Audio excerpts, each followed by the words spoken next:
Hey there, YouTube people. Looks like Christmas today is on November 30th. My parts from the surplus center arrived. So I got my two variable displacement hydraulic piston pumps.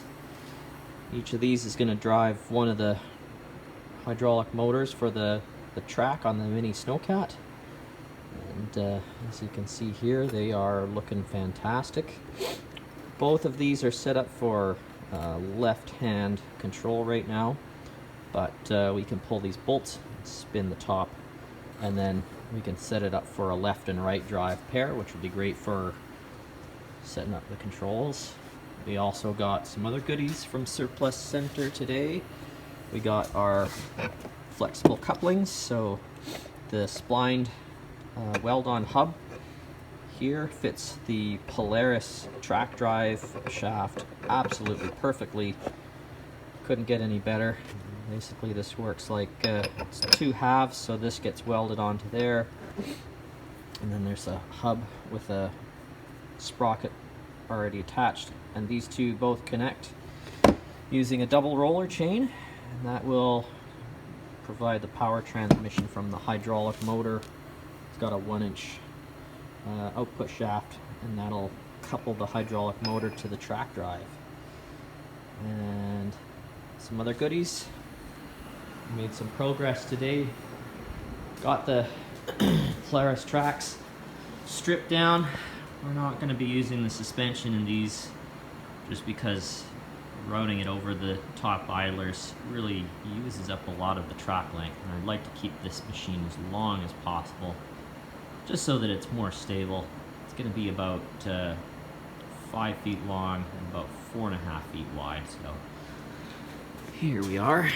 See, all the bits and pieces are taken out, so we're going to start to come up with an arrangement here to set the drive and the chassis. And we got some parts, so we can actually get going pretty soon. Alright, and in addition to those other parts, we have one other goodie here. Oops. This is the heart of the beast, the prime mover. Picked this up yesterday.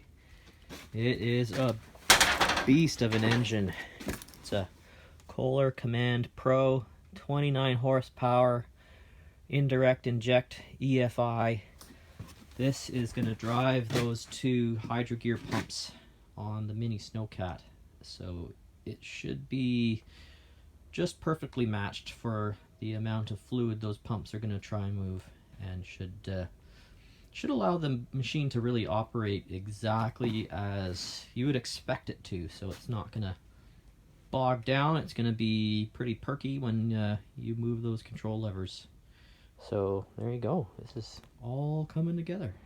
Alright, and so you might be asking, what is this mini Snowcat gonna look like? Well, this is my crude Visio sketch isometric view of the cab that's gonna sit on top of the chassis and the tracks.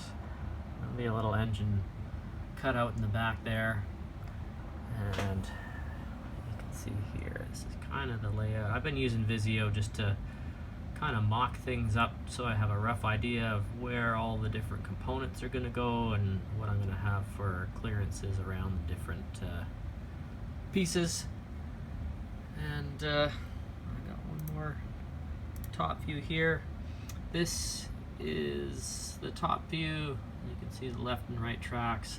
Up in the middle at the top there is where the two hydraulic motors are going to mount up. You can see the couplings that'll attach the motor output shafts to the Polaris snowmobile track drive shafts, and that gives you a little bit of idea what we're going to be doing here.